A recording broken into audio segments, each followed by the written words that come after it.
Entretenir les cheveux afro frisés, crépus, bouclés aussi. Et donc moi, je suis revenue au naturel, j'avais les cheveux défrisés. Et il y a 2 ans, je me suis posé des questions parce que je commençais à avoir les cheveux qui se cassaient et j'arrivais pas en fait à les garder en bonne santé. Et donc j'ai regardé des vidéos sur YouTube et je suis tombée sur des Américaines qui avaient des cheveux magnifiques, naturels. Et donc là, je me suis dit, bon, je crois que je vais me lancer. Et donc j'ai fait une transition. J'ai fait une transition et j'ai dû donc apprendre à gérer 2 textures puisque j'avais les cheveux défrisés et les nouvelles repousses frisées, crépus. Et donc je faisais des coiffures, je faisais souvent en fait, je mettais des petits bigoudis et puis je les retirais et ça me faisait des petites boucles comme ça on ne voyait pas la différence entre les cheveux frisés et les cheveux lisses.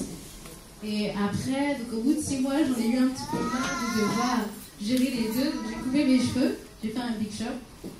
Et à ce moment-là, j'avais les cheveux très très courts, parce qu'en plus, ils frisent, donc ils se raccourcissent. Donc c'était pas facile, parce que j'avais jamais eu les cheveux aussi courts. Et bon, bah, c'est une question d'habitude. Et c'est vrai que moi, j'avais jamais eu les cheveux comme ça. Je me suis dit, bon, c'est la première fois, on va tenter. Et puis bon, petit à petit, on prend des habitudes, on apprend à recoiffer ses cheveux de manière différente. Et on se rend compte que ça pousse en bonne santé, ça pousse plus sain, plus résistant aussi, parce que c'est vrai que le défrisage, ça a quand même tendance à les fragiliser.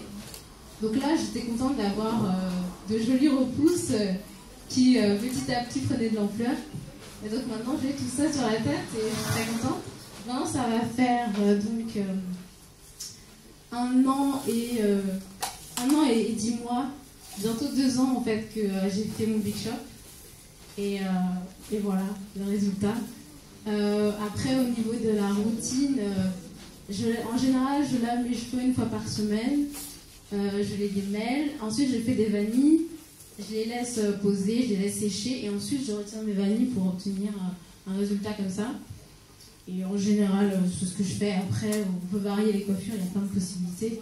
L'avantage, c'est qu'on peut faire aussi des coiffures très professionnelles, avec un joli look, un joli rendu, quelque chose de glamour, de tout ce que vous voulez. Il y a plein de possibilités et il faut juste finalement essayer d'aller chercher les infos, essayer de trouver des idées, mais voilà, il y a plein de choses.